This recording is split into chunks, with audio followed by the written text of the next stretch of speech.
Hi, I'm Ailbhe McDonagh. In this video, we'll be discussing staccato. Staccato is a detached bow stroke.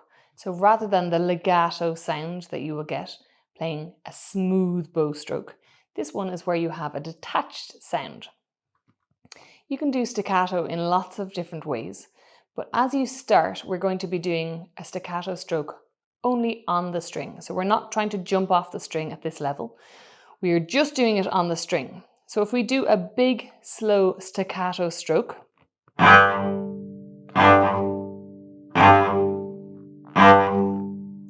you can see that I'm using the opening of my upper arm. So it opens here. So I'm really using a whole arm movement for this one. So these are the longer, slower strokes. So how do I do it?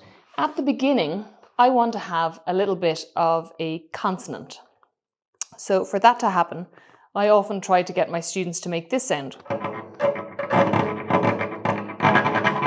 So it's a little bit disgusting.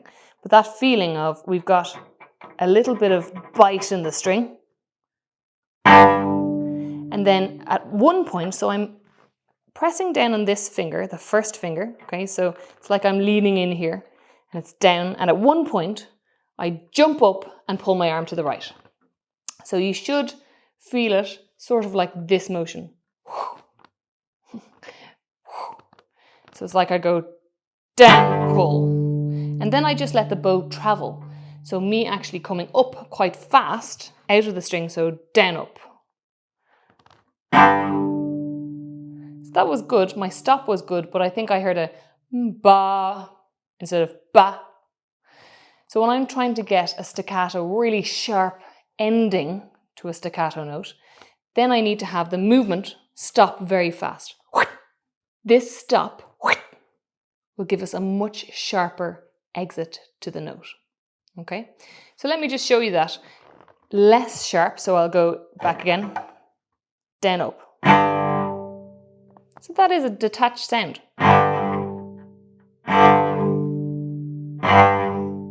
But it's not very clear. So let's try and do much more of a whip. Much better. So it's a very fast stop on the ending of the note. Okay, now let's think about the beginning of the note. The beginning of the note is much easier on the down bow because here we have it. The weight of the bow helps us. Very good. Now on the up bow, to get the same sort of sound, we really have to pronate. So look what I do when I say pronate. I turn my hand, my bow hold, onto my first finger. And see my elbow? My elbow lifts up a little. Yeah? So for that pronation, now I want to get this again. Go! So again, this side I went like that. So pronate, much harder on the up bow. So if I were you, I would practice anything that you like. Scales, a piece.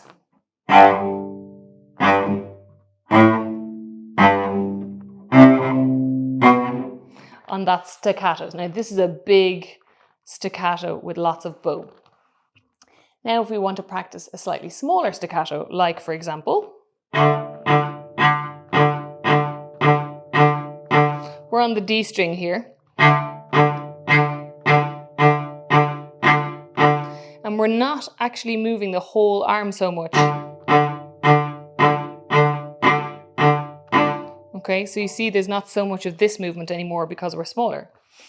Just try practicing that by putting a little accent on the up bow. So we've got down bow, up bow.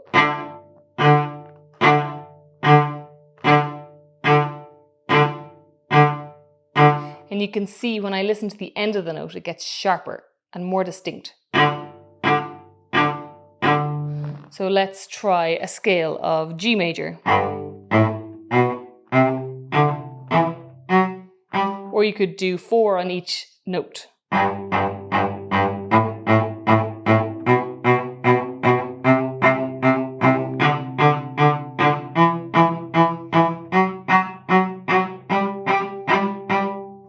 So you can see that some of my up bows are excellent and some of them I didn't pay attention to as much. So the last Sometimes I give an extra accent on the up bow so that I'm really paying it attention.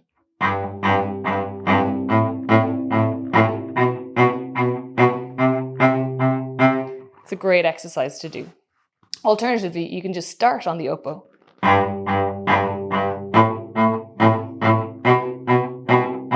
Great practice to do. As we get smaller in our staccato on the string stroke, you also now, as I said, we don't need to open the arm so much. Some people you do find doing this. And everything is a little bit fused through the rest of the arm. But here, what I'd love to see is a little more freedom in the wrist. So after you've practiced your big arm long staccatos, then if you can get someone to hold on to your forearm, and let's try something here. So we go.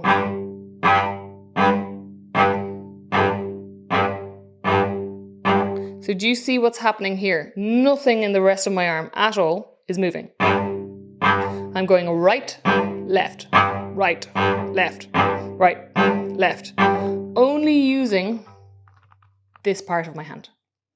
Okay? So that's an excellent exercise. Holding on, it's very hard to do on your own. So it's great if you have a friend in the house.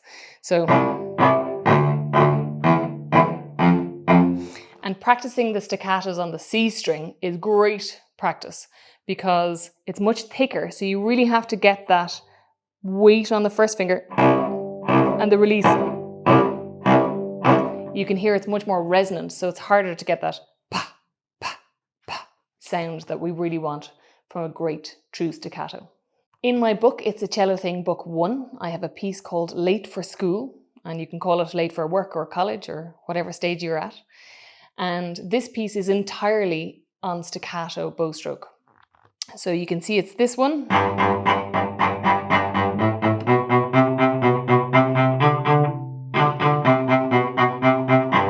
So you can see it's really the one that uses more of the wrist and the fingers rather than the full bow stroke. But you can practice it using the full one.